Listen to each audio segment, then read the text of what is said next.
Hey everybody, I'm Nick Layton. And I'm Leah Bottima. And we're the hosts of Were You Raised by Wolves? Each week we try to make the world a kinder, nicer place. Well, that's the idea, at least. I mean, we try. Have you ever wondered what to do if you're ghosted? Or what to do when a friend asks you to borrow money? Or the proper way to eat Cheetos?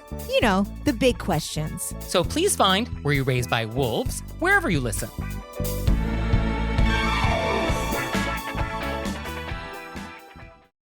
You're listening to Heritage Radio Network. HRN is food radio supported by you. Learn more at heritageradionetwork.org. This episode is brought to you by the second annual Catskill Cuisine Festival. Visit catskill-cuisine.com to learn more and buy tickets.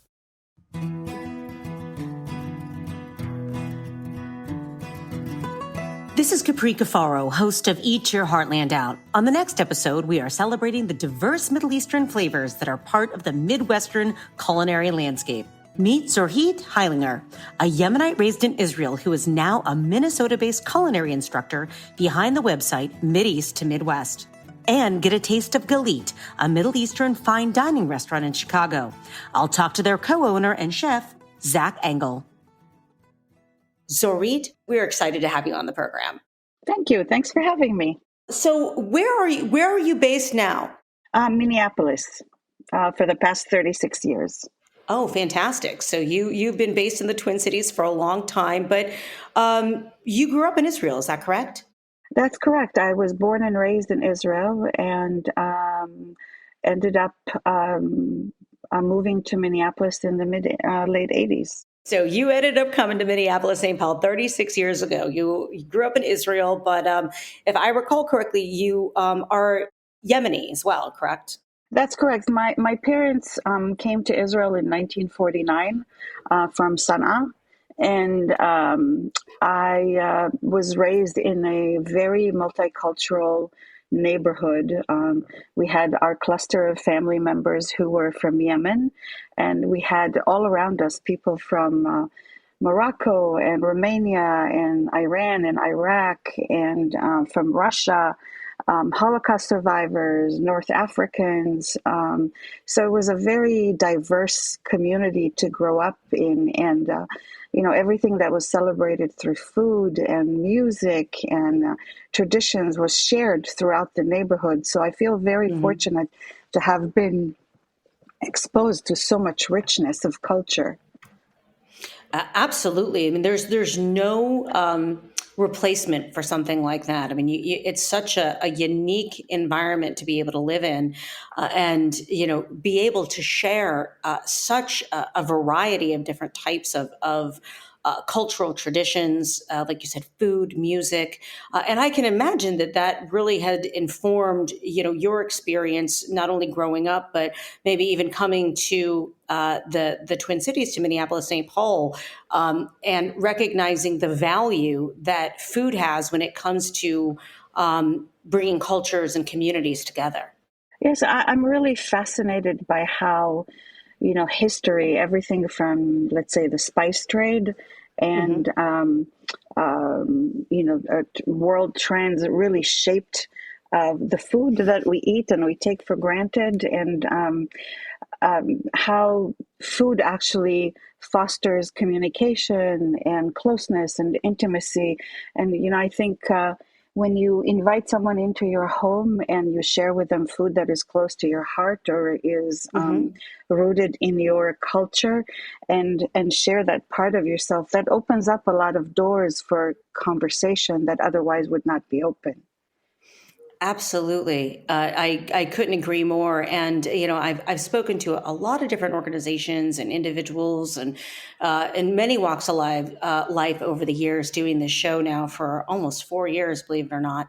And, when I've spoken to folks, particularly, I'm just recalling some conversations I had with women who'd come over from Afghanistan, Syria, Iraq, and also parts of East Africa, like Eritrea and Ethiopia, and in communities in the Midwest, resettling and using food as this way to communicate and share about their culture in their new home. And so I've always found it very powerful. And in your own experience, what kind of foods you mentioned, when you share food that's close to your heart, maybe give us some examples of some kind, any kind of food that, you really feel is important to you, and really is expressive of, your community and your culture. Well, that's a really interesting question because, in a way, as a Yemeni Jew, Yemenite Jews developed a lot of customs and foods around Shabbat since they were living in a Muslim community. And we have a slew of types of breads that actually bake overnight for Shabbat that have become so popular in Israel that you can find them in the freezer sections in Israel. So I'm going to give the example of jachnun, which my kids, jachnun and kubane, those are two types of breads that basically you make on a Friday, you place in the oven overnight, and you eat it on Saturday morning.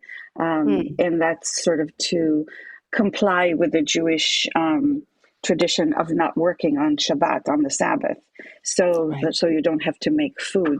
And that bread is the jachnun is this delicate, almost rolled up, if you can imagine, like a cigar, but literally like a tobacco cigar, but made out of thin dough that's rolled up and baked overnight until it's really browned and caramely, and with some eggs that are roasted on that low temperature overnight as well. Wow. And you eat it in the morning with grated tomato and shog, which is a Yemenite hot sauce, and along with the eggs. And it's just this, and you drizzle over it samne, which is a Yemenite clarified butter that is a butter roasted with toasted fenugreek seeds. So that is very, very specifically Yemenite. And I have 4 children who are all grown and are away from home. And when we all get together at our home, the one thing that they ask for is a Yemenite Shabbat breakfast. And it's kind of a tradition. We sit together. And when I have company over the weekend, people who actually stay with me overnight, very often I will make that as a sort of as a gateway to explain how Yemenite food was actually influenced by Indian food, because Yemen is the last port of the spice trade before, caravans would go through Saudi Arabia on camelbacks before the Suez Canal was open.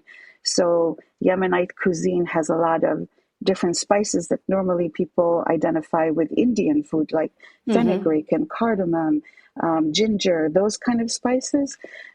So it's kind of opens up a really interesting conversations about trade and migration and culture and influence. And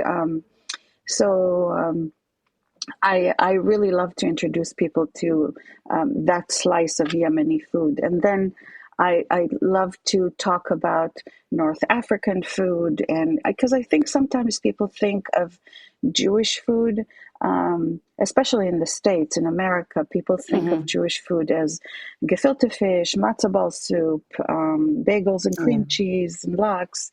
And not to say that is not identified with the Jewish culture as well, but that's traditionally Jews who migrated to Europe.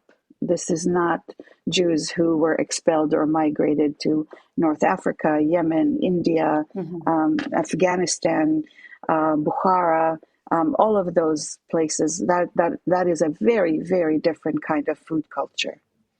Yes, absolutely. And I think you've put this so eloquently, how food is not only a gateway to open conversations, but is a very unique tool to be able to capture, aspects of migration, immigration, trade, and tells a very, specific story that, I feel only food can do. I mean, what you just described as far as, why there is a substantial Indian influence on Yemeni food.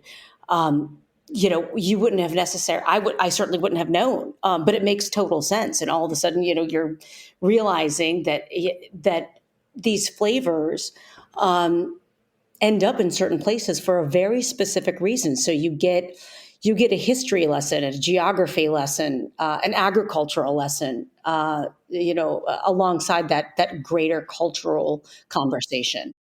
Yeah, when when I moved here, I was exposed to Mexican food, and I love El Pastor tacos, and then I researched it a little bit, and then found out that it has actually a Greek influence. It's actually Greek immigrants to Mexico who developed that. So it's like, it's very interesting to see how what a taco that we think of as very traditionally Mexican is actually a different culture's influence on Mexican food, So Yeah. I think, when we look at the world and how we think about food, I think it's very important to tell the story. Like when I teach cooking classes, and when I teach a certain recipe, I love to tell sort of identify the DNA of a recipe, and say, well, this is actually originally a Palestinian recipe. And Iraqis took it and added this, and Israeli Yemenis added that, and now it's become part of Israeli cuisine. And while the roots are, let's say, Palestinians or Iraqi or Russian, now it's, sort of morphed into something different. And I love to tell how when you enter an Israeli restaurant, sort of kind of a worker's restaurant, the one thing that you get as you sit down, the owners will just put in front of you a spread of small plates, like a meze kind of thing. And the small plates, if you start identifying what's on the small plates, it's like the Jewish diaspora on the table. You will How have interesting. a Russian egg salad. You will have a Romanian corn salad. You will have a Moroccan carrot salad. You will have Yemenite tzhog, which is the spicy sauce. You will have Iraqi pepper salad. All of these things are representations of the different ethnic groups who ended up in Israel, and that plate is, to me, it's just like a map of Jewish communities from around the world, and I find that fascinating. Absolutely. I mean, again, so poignant. And I think it shows when you have all those things on the same plate, how we can learn about one another. And I think sometimes recognize that we have more in common than maybe we realize. So I want to kind of just switch gears back to, you ended up coming to the United States, moving to the Minneapolis-St. Paul area about 36 years ago. And obviously you came from this incredibly rich culinary, backstory, for lack of a better term. And you're still making all of these incredible dishes. But was there a bit of a challenge trying to find some of the ingredients that you would need to make these authentic dishes in one way, shape, or form, that you were trying to, bring these flavors to the table in the United States? I've seen a huge change in availability of ingredients in the country since, for the last 15, 20 years. But first, a little bit of a confession. When I moved here, I must admit that I took my culture and the food of my culture for granted. It was available to me. I didn't think twice of it. I didn't even like cooking, and then I moved here, and all of a sudden the things that were available to me as a matter of course were completely absent. Not only absent, people didn't even know what I was talking about. The only spice that I could really trust on finding was cardamom, because it was part of the Swedish Norwegian baking Yes. tradition, And that's a big part of the Scandinavian influence is a big part of the culture of the Upper Midwest. Right, right. So people were very familiar with that, but interestingly, only in ground form. People were not familiar. Right. If I showed someone the pod of a cardamom, they didn't know what it was. So it was very interesting. But I've seen a tremendous change, and I think everything from curiosity about other cultures and about other foods and traditions, availability of ingredients, a very strong interest in eating and and cooking local and seasonal, which I think is a tremendous move that is happening in the country, and I love to see that. And I think in some regards, moving to Minnesota, which is such a agricultural state, at first I was a little bit stumped, like, how can this be such an agricultural state and have so many things unavailable? But over time, I learned how to source things here and find my little ethnic grocers that carried some of the things that I needed. And then slowly that movement, moved into the bigger supermarkets and to the farmers markets. And in Minnesota, we have a wonderful Hmong community who are a big part of our farmers markets, and they provide such beautiful products during the summer that, I go to the farmers market, I have my favorite few vendors that I have a relationship with, and everything from beautiful fresh herbs to beautiful fresh products. And a lot of them are now growing without pesticides and as organic as possible. A lot of them cannot afford certification, but Right. they It's a kind different of story. to the spirit of it. Yes, that's a different story. Yeah. So yes, I do see a huge change, and I applaud it. And speaking of local, just yesterday, I love discovering local artisans that are really raising the bar as far as quality of products. And just yesterday, I discovered a locally produced vanilla extract and vanilla paste right here in Oh, Minnesota, in the Twin Cities. incredible. This company called the Vanilla Bean Project. And Sarah and Andy Kubiak just decided to be really forward thinking, and they are supporting women in Madagascar, in Papua New Guinea, and are doing regenerative organic farming there and producing this beautiful vanilla extract and paste. And I can't wait to start using it, local and supporting women. And it's just a beautiful project. So I love discovering that and highlighting that in my website as well, and encouraging people to support, artisans that are trying to do good in the world through the food industry. Absolutely. So let's talk actually a little bit about your website and your Okay. cooking classes and the work that you've done. How did you decide that you were going to create this website and share recipes and stories around your culinary activities and your travels as well? Well, my husband Matt is a very solid partner.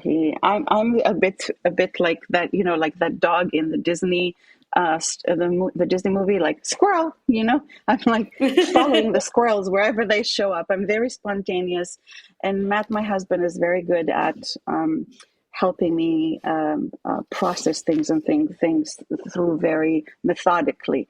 And one of the things that I discovered as I was trying different things in the food industry, I was dabbling in teaching, dabbling in catering, dabbling in, I had a food line for a year where I produced to order Middle Eastern items, everything from hummus to eggplant to soups and all of that. And one of the things he encouraged me to do is to experiment with different aspects of the food industry and find what works well for me, what really resonates for me. I'm an English lit major from the University of Tel Aviv, and writing has always been part of my life. And I found that standing in the kitchen and producing for catering or for a food line, while I love the food, I love the interaction with people much more so. And it really energizes me to interact with people. So I tried focusing on the cooking classes, and that was a fabulous fit for me. And then I wanted to share the recipes and the stories to a wider audience, which is part of the reason I started the website. And I find the two complement one another because in my cooking classes in the website, I try to combine food with storytelling. Yes. Because I think every recipe has a story behind it, and we relate differently to food. Food nourishes not just our bodies, our souls as well. If it's prepared with love, if we know, this is a recipe from great grandma and she carried it in her pocket on the boat from let's say Ireland. Okay.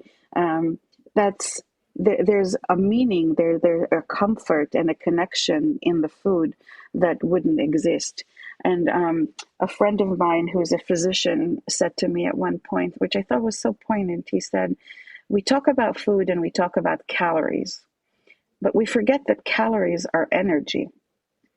They're energy. So the energy you put into making something, the energy that you invest in feeling about the food and in about presenting the food is the energy the person receiving it is going to get.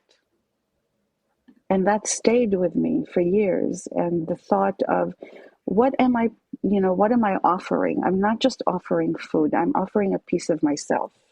And that's powerful. When I do that and try to do that with love and openness and some vulnerability, most of the time people react in the same way. And that creates a relationship and a bond that is very, very precious. Absolutely. Absolutely. So, give us some examples of some of the cooking classes that you've done, the type of things that you cover and who you welcome into these cooking classes. So I'm very, very fortunate that several organizations here in town, like the Nordic Ware brand, the Nordic Ware Teaching Kitchen, has welcomed me. There's a chain of kitchen stores here in the Twin Cities called Cooks of Crocus Hill that have beautiful teaching kitchens in their stores that I've been fortunate to teach. And then of course in the Jewish community. So I've been very fortunate to teach in the wider, to a wider audience, non-Jews and Jews as well. And I love that, I can walk into a cooking class not knowing who is going to be in the class, and I can have someone from Syria come up to me after class and talk about the similarities and some of the things that I have offered and their childhood memories. And I think as someone from Israel, I probably would never have a chance to talk to somebody from Syria in that way. There's something about breaking those boundaries that the food allows us to do, which I love. So I try and offer, on one hand, I call it Mediterranean / Middle Eastern contemporary cuisine. So while my food is rooted in classical Middle Eastern, and I do teach like classical Middle Eastern appetizers and entrees, etc., I love to take some of those spices, some of those flavors, and create something new. So, for example, just last week I taught a class called "It Is Easy Being Green." That famous Kermit song. Yes, of course. I have a soft spot for Kermit. Who doesn't? Green frog in the midst of chaos, right? Yes. And I created basically a green menu that focused on a green dip that was made with peas and mint and artichoke hearts based on Adina Sussman's cookbook, Shabbat. And then I created my own dish where I took the traditional Israeli schnitzel and made a green tapenade sauce for it and served it on top of jasmine rice that was folded into sauteed power baby greens that made the rice green. And then we had, for dessert, we had a pistachio rosewater cardamom cake. So the green was throughout, and the flavors were Middle Eastern and Mediterranean, but the putting them together was contemporary. Mm-hmm. That sounds incredible. I mean, and you really get creative with those ingredients. And how do folks react when you bring these kind of different flavors together? I think one of the things, I guess, the thread that goes through some of the classes is surprise. People people tend to be a little reluctant to try new things, and I tease them in class. I tried to create this sort of fun camaraderie, a sense of community in the class. No stupid questions. Everybody's welcome to talk and interact with me while I'm cooking and chatting. And people sometimes are so surprised that such simple ingredients that you see on the shelf and you don't think twice about can create so much flavor and so much texture. And I love to surprise people that way. And I think people think that you need to work really hard to create vibrant flavors.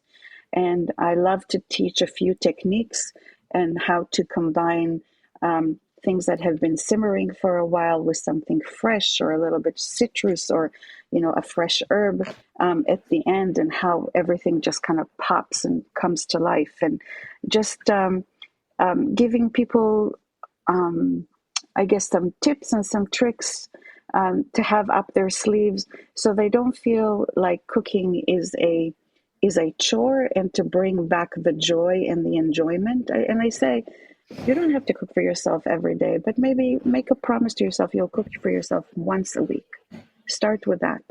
Yeah. And put the music on. If you're into wine, pour yourself a glass of wine, relax into it, and just enjoy the process as much as sitting down to eat it. And before you sit down to eat it, make sure that you have a nice place setting, that you have an aesthetic environment to enjoy the food that you worked to produce for yourself. And just as a way of, getting in, incorporating food and preparing it into your self-care routine. I think that's really important.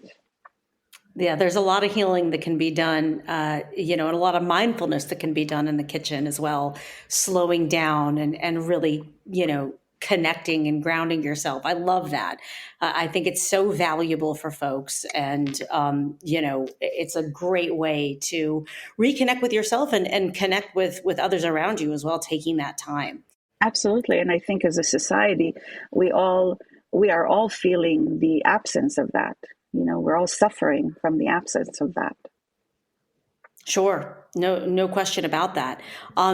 So tell me a little bit about what, your future plans are. I mean, you've done so many different types of things. I know, you from the cooking classes to sharing recipes to, as you said previously, doing things like catering. And I know you've also done, some contributing writing as well for publications like Edible Minnesota. What do you see as your mission going forward with the work that you're doing related to food and culture? I have some big dreams, and they are all anchored in a cookbook that I'm very slowly working on, and hoping that 2024 will be the magical year of putting the cookbook together, and hopefully in 25 putting it out there. I guess the goal for me is to, this may sound really bombastic, but to try and foster, closeness between people, a sense of community for people, to build communities, even if it's a community of communities, I think I see the people who come into my class, and in the beginning of the class, they're strangers. By the end of the class, they're exchanging phone numbers, and especially participation classes where I try to really have people interact amongst themselves. And, they will come to me and say, well, we don't know how to do that. And I say, well, you're in charge. Okay, what do you think? What do you think? Pointing fingers at them and say, okay, talk to one another. Do you think he did this well? How would you do that differently? How can you assist this person? Basically to just, I think to some degree, as a culture, we have pursued individualism to such a degree that we lost the sense of community, and we need to find a balance between the two. As someone who has 4 kids that I encourage their independence and they're all far away from home and living a full life, I'm all for that. But I think we need to find ways to create communities for ourselves that support us. And food is a vehicle for that. It creates community. And I'd like to do my part in helping people eat healthier, create community for themselves, find ways to connect with their roots and their culture, and provide, create a richness of life. And I know it sounds really big and bombastic, but I guess baby steps is the way to look at it.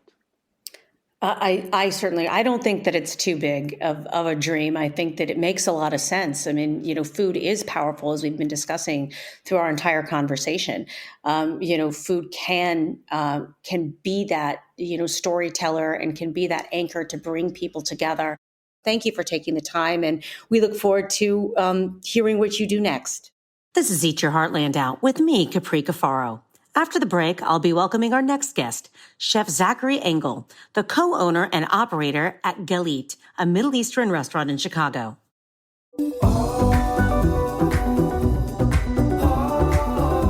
Gather your friends and family at the 2nd Annual Catskill Cuisine Festival, presented by the Sullivan Catskills Visitors Association, Bethel Woods Center for the Arts, and Resorts World Catskills.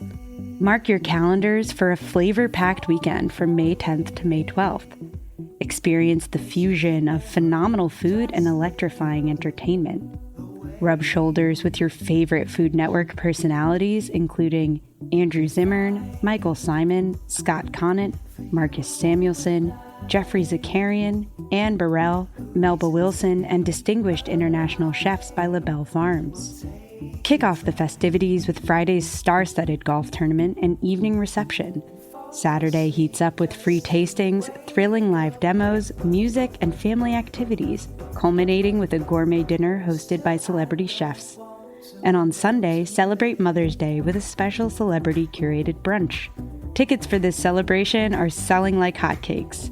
Visit catskill-cuisine.com to grab your pass for this unforgettable weekend in the picturesque Catskills. See you there. Welcome back to Eat Your Heartland Out. I'm your host, Capri Cafaro.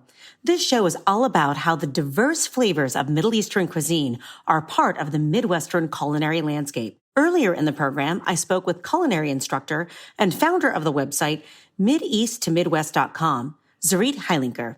Now, I want to bring in our next guest, Zachary Engel. Zachary is a James Beard Award-winning chef and one of the co-owners and operators of Galit, a gourmet Middle Eastern restaurant in Chicago that makes a point to use seasonal ingredients grown and produced in the Midwest.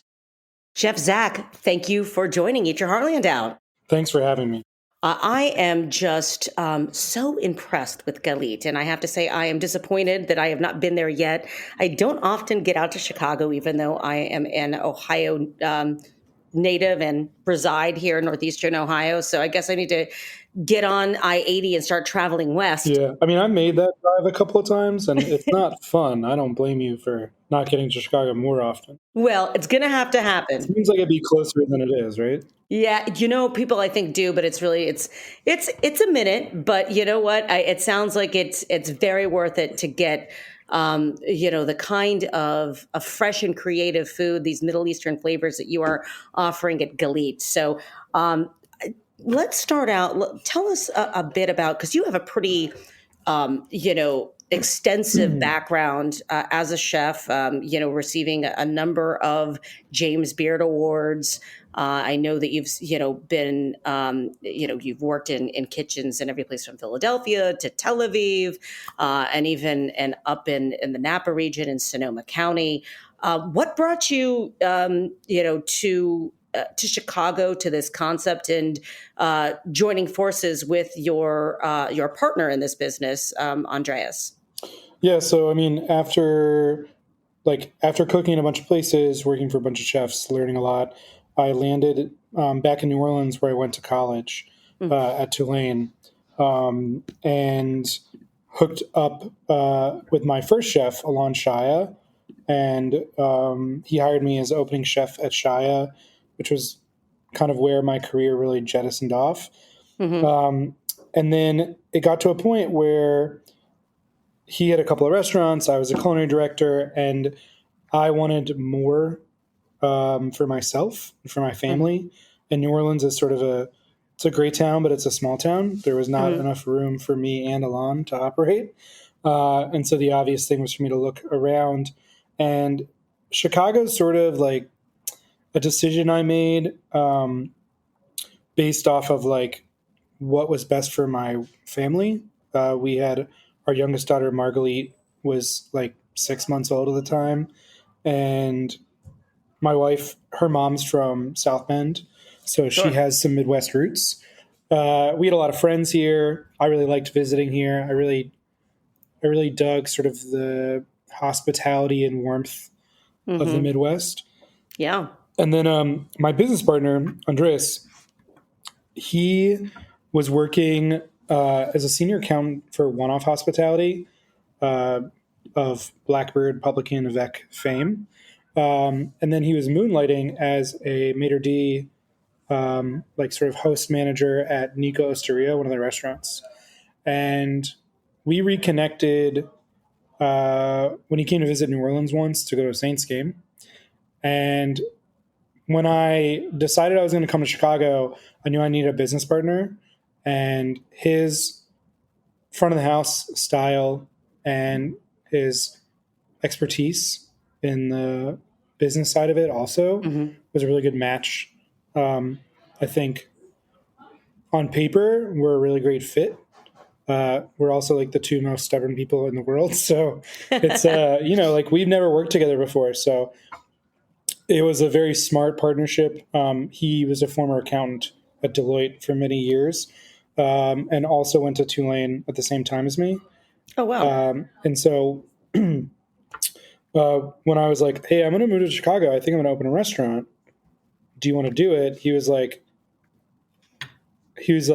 let me call you back. And he was like, sorry, I was actually at work, and Donnie Medea was talking to me. So I was like, maybe not going to answer you at the moment, but yes, I'd love to do that. And so we just kind of dove right in, and settled on this space in Lincoln Park. And this is now like our neighborhood, our home.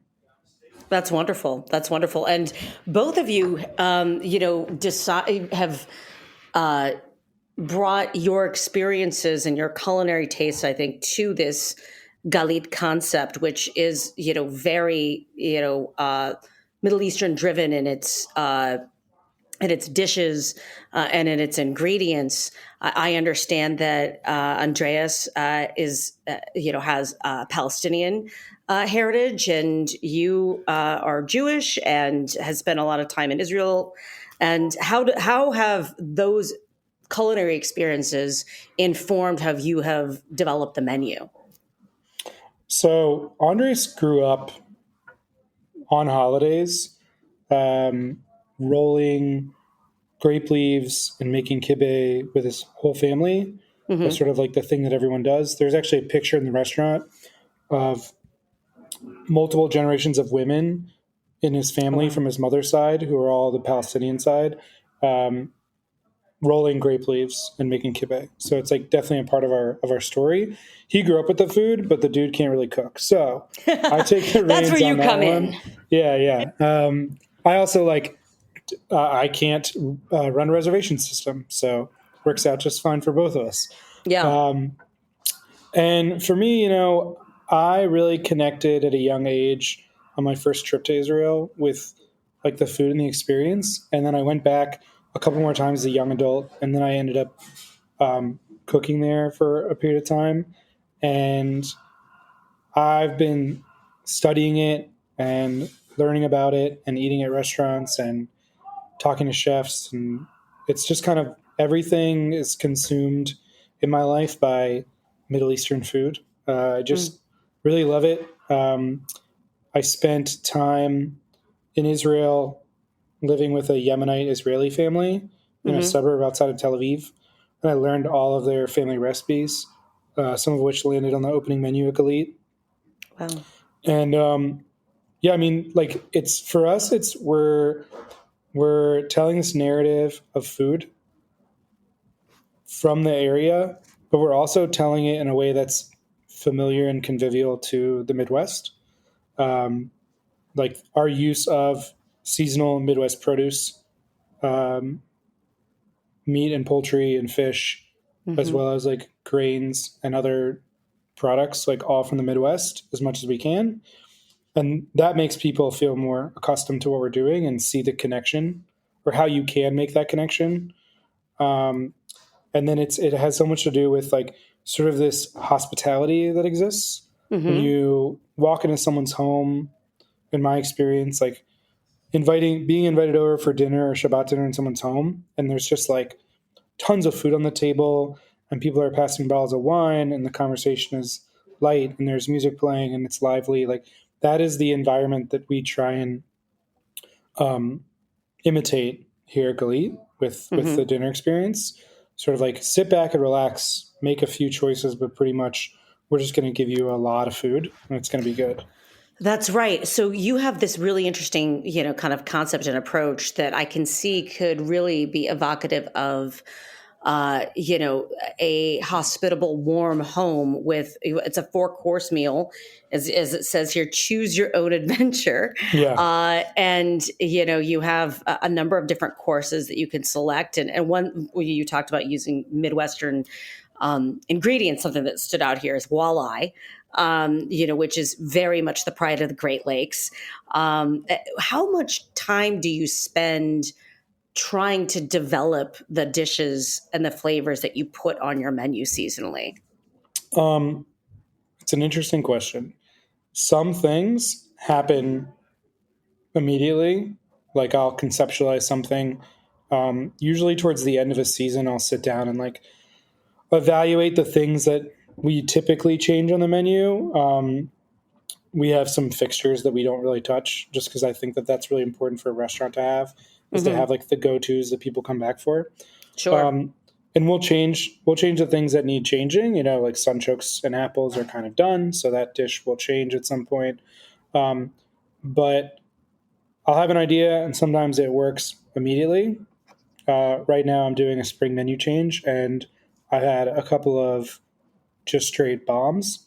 I've had ones that I've like conceptualized and then started to do and then been like, this isn't actually what I want to be doing with these ingredients.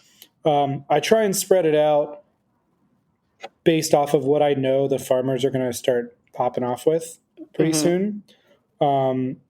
So there's an asparagus dish. There's something with hikuri turnips. There's rhubarb. There's all sorts of different peas, potentially artichoke. So I kind of have I've planned for the last 5 years. Like I've seen where the seasons end up and what starts coming up when around what time, and so I can plan accordingly for a 2-month period, give or take. Right. And so like I said, sometimes it just clicks. Sometimes I got to go back to the drawing board a few more times before I'm satisfied. Sometimes the idea works, but it just needs to get tweaked a little bit. And then I think that now with this 4-course menu, and like in 2022, we received our first Michelin star. And so we're not doing anything differently, but I do feel like I have to make sure that I am pushing myself creatively and providing an opportunity for the cooks to feel challenged with new techniques and flavors so that they are really capitalizing on the time that they spend here in the kitchen, and they're really like getting a grasp for how I'm cooking. But a lot of this is things that have been built up over the last 10 years of creating dishes that are through the Middle Eastern lens. All of my 5 years in New Orleans at Shaya and like all the things I created there, they're components that find their way constantly into dishes that I always go back to because I'm like, that's super killer. And we can apply it to this different ingredient as opposed to something that maybe it was a summer thing and now we're going to apply it to a winter ingredient. It's interesting. It occurs to me as I hear you, describing all of this and talking about pushing yourself creatively and engaging the cooks to, make sure they're getting the most out of their experience. As a consumer, as a diner, and I look at this menu and maybe others that aren't as familiar with Middle Eastern flavors, Middle Eastern dishes. To me, it's incredibly creative. You could leave it as is, and it would, if someone is new to it, it is something that is, really groundbreaking because these may be flavors you've never experienced before. I mean, I may be showing some of my ignorance, but I'm looking at the Nez menu and the Iraqi Kuba Halab. I have no idea what that is. Can you tell me? Yeah, that's a cool one. So that's a dish that is a little bit off the beaten path for a lot of people. Kibbeh is I think, more well-known, where it's the bulgur and lamb shell for a dumpling with the ground lamb cooked inside, usually with pine nuts, spices. And that's ubiquitous in the Levant region. The Kubbeh Alab is one that I've seen mostly from Iraqi, Persian, Iranian cooking. It's a saffron rice crust. So think like a Persian tahdig, but instead of it being in a pan, it is a dumpling form. And then inside we have lamb coming from Catalpa Grove Farm that we cook sort of like a Iraqi like bolognese kind of. Oh, interesting. And then it gets served with a sort of like a romesco almost with like almond butter and golden raisins and ras al hanout. Oh, that sounds fantastic. And so that to me is, besides the sauce, that to me is a very straightforward dish. We're not trying to do anything besides show you a very well thought out, executed version of what someone who knows what Iraqi Kubbeh Alab is, that they would be like, that's Kubbeh Alab. It's indistinguishable from what I believe it to be. Versus some of our other stuff gets a little esoteric sometimes. So, give me an example of an esoteric dish. Well, like I was talking the sunchoke dish. So like I've also dabbled a little bit, in some just different cooking techniques just to kind of keep it fresh for myself personally, and because I like to apply things that I read about or whatever into what we're doing. So the sunchokes, those are cured in miso, so miso zuke. So we're like burying it in miso for a day and then brushing all the miso off, roasting in fenugreek, apple cider syrup from Seedling Farms in Michigan, and then it's got shaved apples, Honey Crisps. There is a carob molasses tahini on the bottom. So it's Yeah. sort of like carob, for people who aren't that familiar. It's sort of like what I like to tell the cooks. It's like the OG chocolate. Like Right. before cacao beans were a thing, carob was like what you used for sweet things. In the Middle East, it still is very like ubiquitous ingredient, and I really like it for the chocolate kind of like tobacco notes that it has. And then there's when they were in season, we were using matsutake mushrooms, just shaving them super thin, raw. Right now we're using danko grade shiitake mushrooms that we sprinkle with a little matsutake powder on top. And this dish is like not really Middle Eastern, like it isn't in a lot of ways. But like, the idea of a root vegetable in tahini, no matter what it is, like that to me is like the classic. Right, I could see Beets that, and sure. tahini, turnips tahini, carrots and tahini. All of it is just it's just like the perfect snack. And this kind of pulls in a lot of different directions, and the flavor profile is a little bit bizarre too. Apples and sunchokes work together. Sunchokes and mushrooms works together. Mushrooms and chocolate works together. But does like chocolate really work with apples and sunchokes? But the way the dish kind of pulls together is kind of fun because you get everything in like little blips on your palate throughout each bite. And that one's just like a little bit. I swung for the fences on that one, and I was like, this may not work at all. And then it turns out it was great. Sometimes taking a risk really pays off, and you painted such an incredible picture. Sometimes it's so hard to do when you're doing, straight audio and you're talking about food, which is such a visual experience. It's a sensory experience. You smell, the taste, the feel, all of those things, none of which we can do on radio and in podcast form. But you've really captured an essence of something that sounds so incredibly unique. What's next for your work at Galit? So Galit, the food is sort of going to continue in this 4-course menu where we're cooking seasonally. The way I define it is it's a Midwestern restaurant through a Middle Eastern lens. It's kind of more of how I look at it because I'm so much more focused on the ingredients we're getting. Than necessarily like trying to be true to form Middle Eastern. Yeah. Like it doesn't say Galit authentic Middle Eastern restaurant on the door. Right. Like it just says Galit. And what we've been really focusing on lately a lot is our wine program also. We have, I would say, the most extensive list of Middle Eastern wines of a top quality in the United States. I really think that our wine program is very unique, and our the way we operate it, we have a similar kind of journey menu through the Middle East where we match different wines to each of the courses, and some of them you can't get anywhere else. Like no one else has bought it, and we bought all of it. There's nothing else in the United States. Oh wow! It changes based off of our availability, so sometimes we're getting different things and then it goes away and then we won't have it for 3 months and we have to put something else on. But it's a really cool way for us to support the wineries in the Middle East that we work with a lot and help them to move more product through the United States, which is a big thing. Like the more you move, the more exposure you're getting, the bigger your business grows. Absolutely. And I mean, I had no idea. I mean, I had some vague idea about Middle Eastern wines, but, not anything of any substance. And so definitely something else I would want to try and take that journey, like you said, that pairing.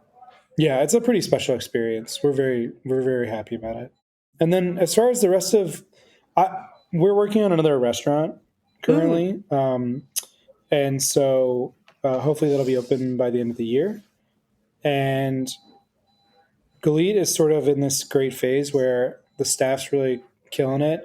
And I can, from above, create and dictate to people like what we're doing with the food.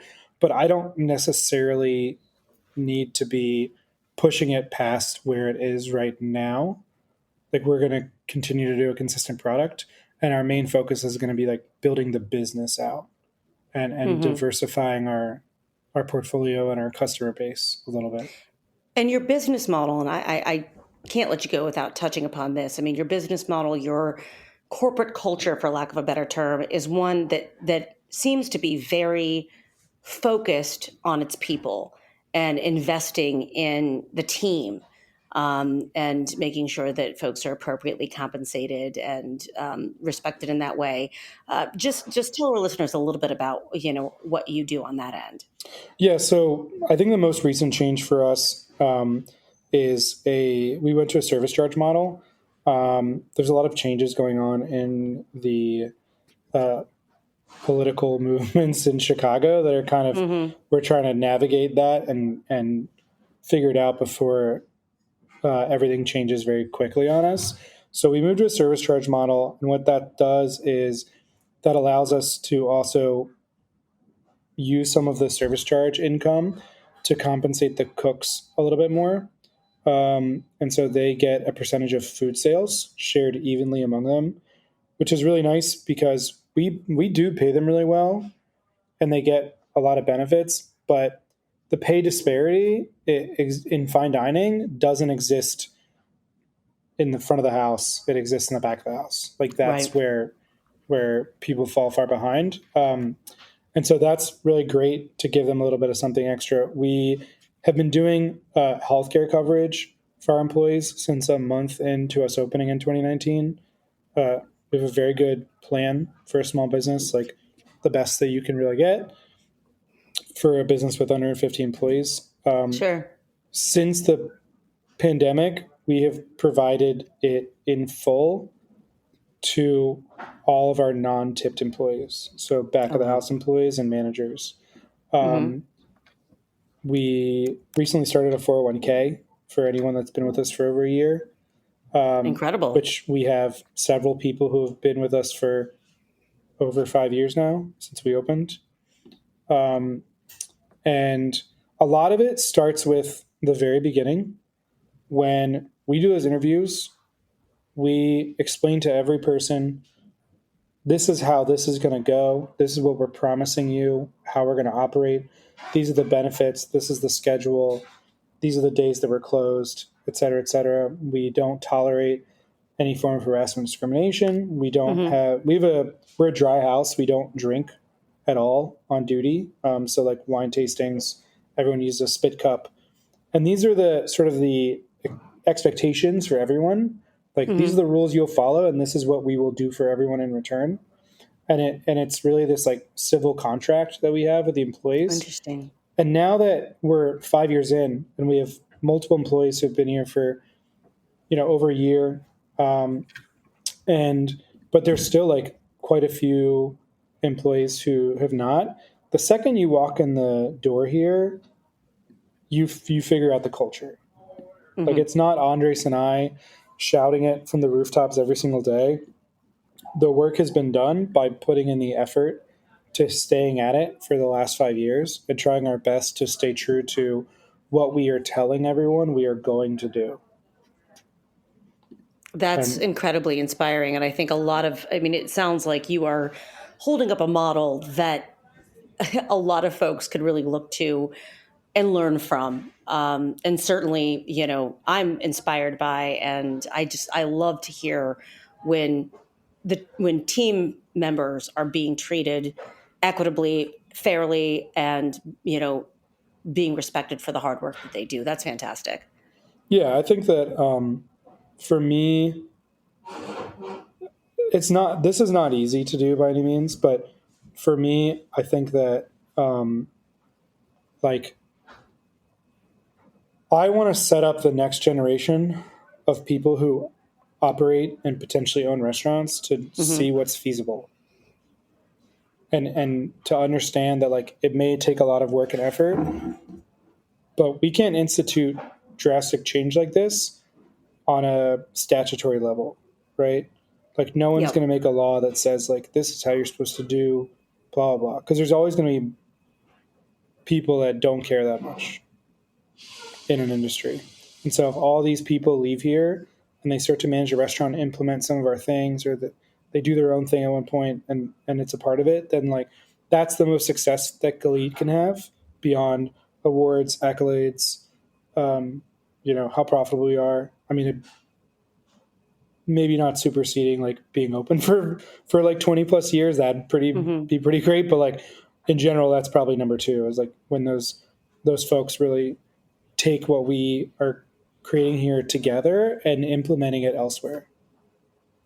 That is a fantastic goal and a wonderful perspective to have, to invest in that future of the industry.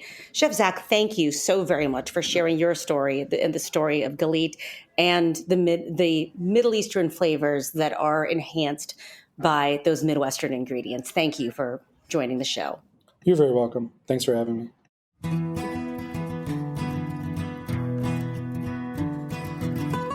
You've been listening to Eat Your Heartland Out. This episode was produced by me, Capri Cafaro. Our audio engineers are Liam Warner and Armin Spengen. Theme music by Jason Shaw. You can learn more about the show by visiting heritageradionetwork.org/Eat Your Heartland Out. Eat Your Heartland Out is powered by Simplecast. Thanks for listening to Heritage Radio Network, food radio supported by you. Keep in touch at heritageradionetwork.org/subscribe. Hey, it's Francis Lamb, host of The Splendid Table. Every week on our show, we talk about food and cooking and the meanings of food and cooking. We talk with the most interesting people in food about their techniques, their culture, and everything in between. Whether it's about how fried chicken took over the world or how Instagram changes the way people are actually eating. It's a food show where everyone is welcome. Come join us. You can listen to The Splendid Table wherever you get your podcasts.